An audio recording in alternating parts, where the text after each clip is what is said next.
বিসমিল্লাহির রহমানির রহিম। আসসালামু আলাইকুম। ঈদ মোবারক। সবাইকে জানাই ঈদের শুভেচ্ছা। ঈদের দিন সারাদিন আমি কী করলাম এটা তোমাদের সাথে শেয়ার করব।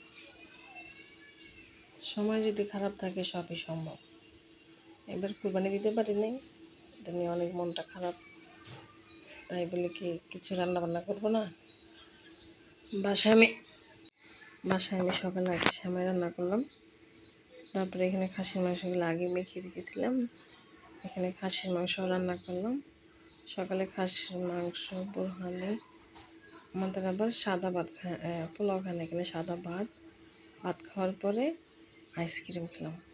সকালে খাবার খাইতে খাইতে 1-2টা বেজে গেছে। এখানে আবার তোমার ভাইয়ের বাজার থেকে মিষ্টি আনছে, মিষ্টিও খেলাম।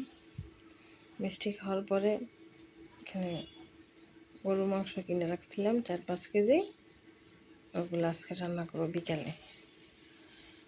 গরুর মাংসগুলো ভালো করে ধুয়ে একটা ফ্রাই প্যানে দিলাম। এখানে পেঁয়াজ, টমেটো, তারপরে দিয়ে দিলাম আদা রসুন বাটা, তারপরে দিয়ে দিলাম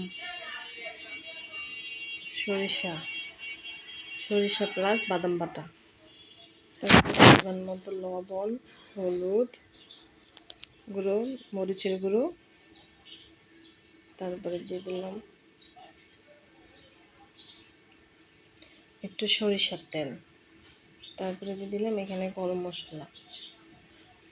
তারপরে ভালো করে হাতে মাখিয়ে নিতে হবে, সুন্দর করে মাখতে হবে। যত হাতে মাখাবেন এত মাংসটা সুন্দর হবে। হাতে মাখিয়ে আমি এখানে আধা ঘন্টার মতো রেখে দেব।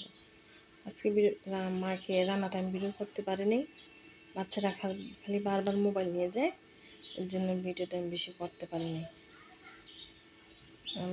তারপরে মাঝে মধ্যে একটু করেছি, এখানে রান্নার সময় একটু 1 সেকেন্ড 2 সেকেন্ড করে নিয়ে আবার ওদের দিয়ে দিয়েছি। রাতে রুটি দিয়ে গরুর মাংস খেলাম, সাথে মিষ্টিও ছিল। আল্লাহ হাফেজ। সবাই সুস্থ থাকবেন, ভালো থাকবেন।